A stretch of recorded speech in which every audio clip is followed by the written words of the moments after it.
Hello, thanks for watching this video. My name's Aaron Eberly, and I'm the Lexis representative at Harvard Law School. This quick video is going to show you a few ways that you can better your brief and find the cases you need.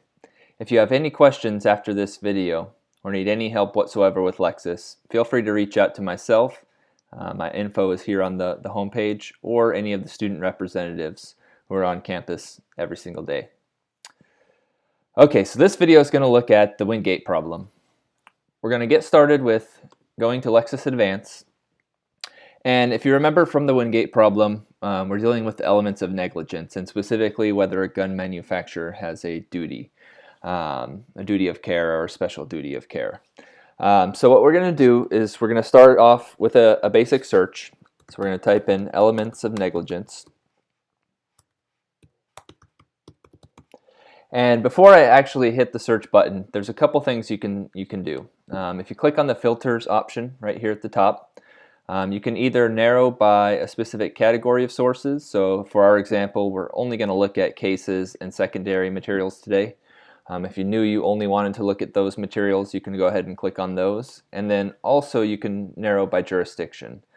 So a lot of times this is a nice option if you don't want to see other state jurisdictions and other federal jurisdiction materials. So here I've selected Nevada, and then again also under category selected secondary and cases.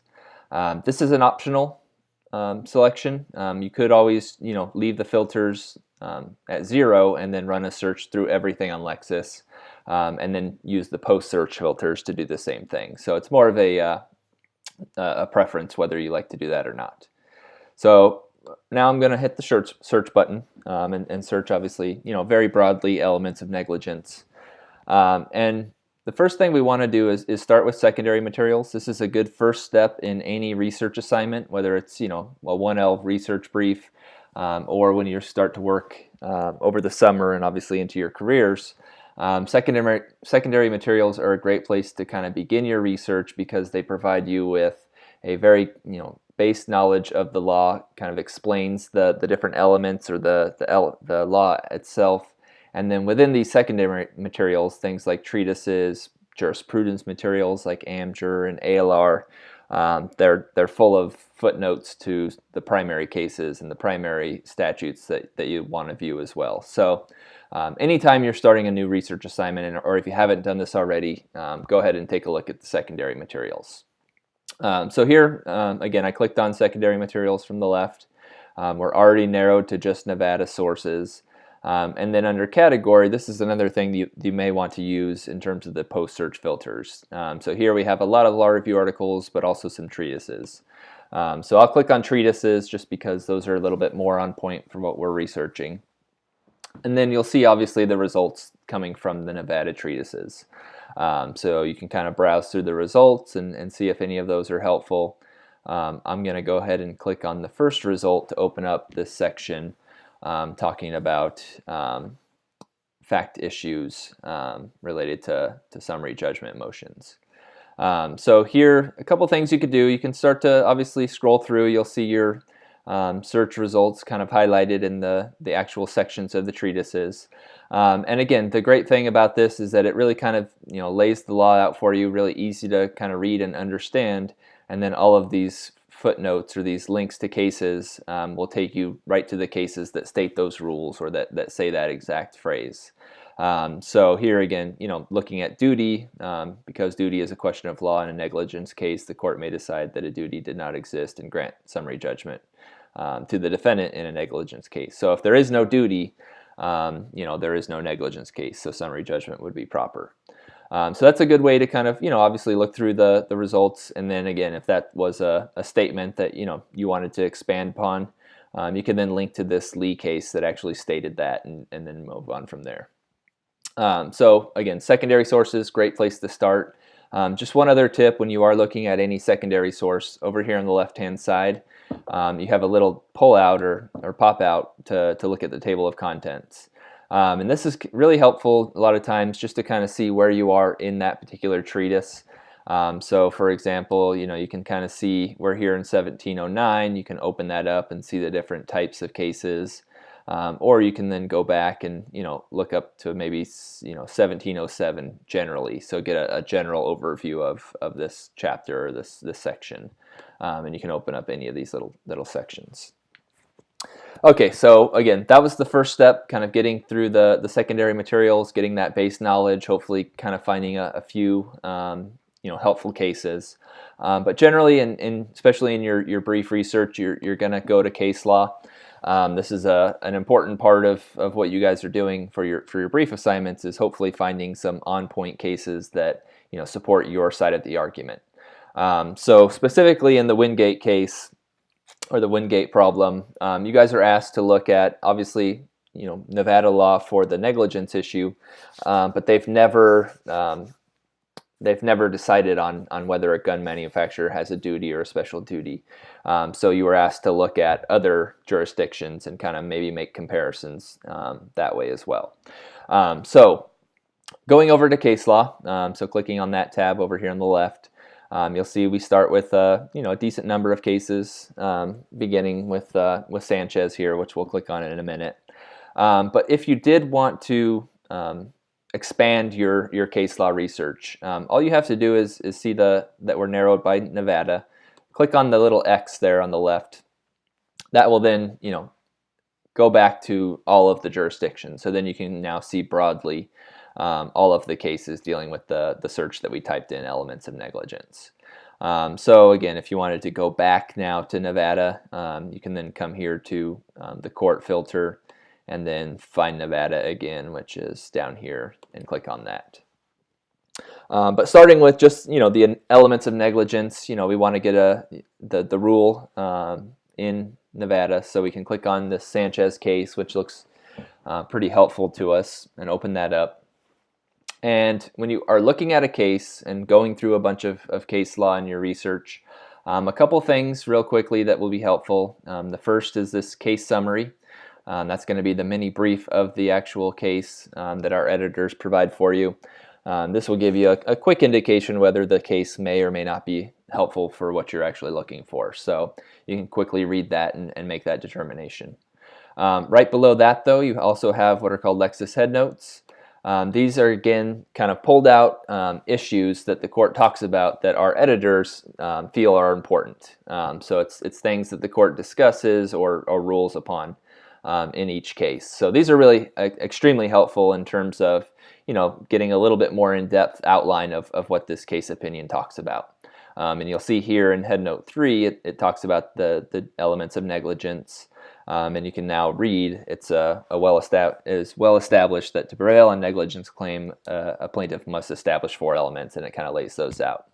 It also says that there's an exception to this general rule, and that affirmative duty to aid others is recognized when 1, special relationship exists, and 2, harm created by the defendant's conduct is foreseeable. So that might be something that you're focusing on for your problem. When you do find a helpful headnote or something that looks like it's on point, you can always click on the headnote drop-down little arrow. It'll pop you down into the actual court opinion, and from here you can now read it in context in terms of what's around it, and kind of see it in the court opinion. One other quick little tip, if you are citing to language, so let's say you want to cite this in your brief or your work product, if you highlight the language, hit copy, and then choose standard as your citation format. That's actually the 19th edition of the Blue Book. So once you hit select, it will give you that language that you highlighted here in the copy section, and then the proper Blue Book format with the pinpoint page where that came from. So that's just another quick little tip. Okay, so let me go back up to the headnote, so you can pop back up to it by clicking on the arrow. So now that you found a helpful case, so this one, obviously lays out the rule for you. It's helpful for explaining negligence. There's now a few tools in the case law or in the cases themselves that you can use to expand or find additional cases that say the same thing or are related. The first one is in the headnote itself. You'll see in the topic right here a little drop down. What that does is allows you to choose an option called Get Documents. And when I do that, it's actually going to pull up every single case in Lexis that has a similar head note. So that same torts, negligence, elements head note topic. So here obviously we're going to have a lot of cases because there are a lot of tort cases out there. But now you can obviously kind of look and go to certain jurisdictions or see a full list of all of these cases that have that same topic. And if you're dealing with something a little more specific, it's probably going to be less cases, but elements of negligence appears in a lot of cases, so we have a lot. But you have those same, it's just like a normal case law search, you have the same narrowing filters. You can then go to Nevada again and see just the Nevada cases that have that exact head note. So if we scroll down here, we can click on Nevada. So that's the first way to find additional case law. So I'm going to hit the back button a couple times, get back to our Sanchez case. The second tip, or the second tool, I should say, that is really helpful, and probably my favorite, is the legal issue trail over here on the right-hand side of the case. So this is something that you can only find on Lexis, but what it does is it allows you to click on this button. It says Activate Passages, and throughout the court opinion, you'll see these little boxes appear. So you'll see the boxes. Sometimes they're around whole paragraphs, sometimes it's just a sentence. And as you're going through the opinion and kind of reviewing the results, so let's stay with our exception to the general rule here. If that's the section that you're using in your work product, what you can do is you can actually click on that box or within that box, and it will give you a report. And it does two things. It first gives you the background. So if Sanchez v. Walmart relied on any case law to make that statement, you'll see that here listed first. So here we have 3 cases that Walmart actually cited to by making this statement. So that's helpful. You'll obviously want to go back and look at those citing cases. And then after that, the second section you'll see are the following cases that cited Sanchez. So subsequent cases, they cited Sanchez for that exact legal issue. So the issue of the exceptions to the general rule. So again, as you're looking for more supporting authority, these are going to be fantastic, easy kind of cases to kind of look to and hopefully find some helpful supporting authority. And if, let's say, you do want to click on, let's say, the Senior Bridges case real quick, it will take you right to the point where Walmart is cited. So here it's actually cited in a footnote, and you can then see that it cites Nevada, or it cites Walmart stores for that special duty or that exception issue. Okay, so that's legal issue trail. Again, always a good idea to kind of take a look at that and hopefully find some additional case law.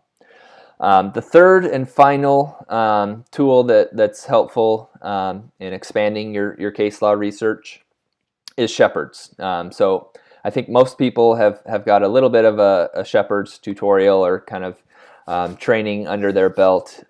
Shepard's #1 goal is to obviously make sure that you are relying on good law, so it's not been overruled or reversed, which is vital. But beyond just citing good law, it also gives you an idea of how many cases there are that are out there that could be supporting authority. So it could be a case that cited Sanchez and said something good about it, or reversely, it could actually say something negative or bad about Sanchez that may be good or bad for you. So we'll talk about that in just a second. So I'm actually going to hit the back button one more time, get back to our initial search under case law search. So I mentioned earlier that in the Wingate case, at least, or the Wingate problem, that you are asked to expand your case law research beyond Nevada to find maybe some examples of how gun manufacturers are treated. So what you can do now, or what I'm going to do, is click on the little X here to get out of Nevada. And now I'm going to use search within results, which is another filter that you can use to type in something more specific to your facts or circumstances. So here I'm going to type in gun manufacturer, and then I'm going to use a terms and connectors search /25 and then duty. So what that's going to do, helps if I spell it right, but what that's going to do is it's going to find the term gun manufacturer within 25 words of duty. So now if I ran that same search, or ran that search through search within results, I get from, over 10,000 cases to just 44 cases. So that's, much more manageable. And as I go through, looking at the jurisdiction is important. You can kind of see, obviously if you're in the same district or circuit as Nevada, so California, Nevada, Washington, Oregon, Hawaii, Ninth Circuit cases, that's more kind of beneficial to you than maybe an Eastern District of Pennsylvania. But again, just kind of looking through the cases to get an idea of how gun manufacturers are treated. If you go ahead and click on District of Columbia v. Beretta, or I'm going to go ahead and click on that. Again, here I want to show an example of shepherdizing. So here we have some negative analysis, which is the yellow triangle. It says caution, possible negative treatment. So two ways you can pull up the Shepherd's report. You could either click on the symbol itself, that will pull up the full Shepherd's report, or over here on the right hand side there's a little Shepherd's preview box. You can actually click on the link under there that says shepherdize this document. Both will do the same thing. So once you're in a Shepherd's report, in terms of finding additional case law, so that's the third tool that I was going to talk about, you're going to want to come here to citing decisions. This tab is where you're going to find every case that's cited, this case here, District of Columbia v. Beretta. So at this point, what's important is you want to look mostly at the analysis box. This is where Shepherds will show you exactly what these courts are saying about your case. So at this point, what the important question to ask yourself is, why did I shepherdize this case? Is it a good case for me? It's something I'm going to use to support my client's arguments. Or is it a bad case? I found this case, it kind of says the opposite of what I wanted to argue. If it's the latter, so if it's a bad case for you, it's opposite of what you wanted to argue, what you want to do is you want to look for the negative analysis. So if there's anything that's not positive, anything above that, those are cases that have either criticized it or distinguished it in some way, or flat out questioned its validity. So here, if you clicked on, let's say, criticize, there's one case. This is the case that you hopefully will read and then find to be more in line with what your side of the argument is arguing. So this could end up being a good case for you. And again, just like with the legal issue trail, if we happen to click on this Omni Hotels case, it's actually going to take us right to the point where District of Columbia v. Beretta was cited. So then at this point, you start your lawyering skills and start to read and figure out, if this case is going to be beneficial for you or not. I mentioned that this case said criticized, so you can kind of read through and see why it got that designation as criticizing. So it says things like, this is legal mumbo jumbo when it's referring to what Beretta actually said in its court opinion. So, that's not a very nice thing to say about, another court's opinion. So, reading through this, you'll get a good idea whether that's going to be helpful for you or not. Okay, so let me hit the back button. If District of Columbia v. Beretta, though, was a good case, so you found it, it was something that you wanted to use, instead of looking at the cautionary or criticized language, you can come here to positive followed by. These positive cases are what we call true positive, in the sense that our editors have specifically pointed them out as having said something good about Beretta. For example, it may say, the rule in Beretta was this. We're going to use that same rule in our analysis and then kind of explain why. So those are good things. Those are cases that you'll want to look at and hopefully find just more supporting authority for your side of the argument. And then in Shepherds, there's other options like filtering options like head notes and court and things like that you can kind of explore as well. Okay, so that was pretty much it. Hopefully you guys have a couple good tips in here that will be helpful for your research and your analysis. Again, going back to the home page, if you did have any questions, related to this video, or just in general Lexus research, don't hesitate to reach out to myself. You can send me an email, call me, however you want to get a hold of me.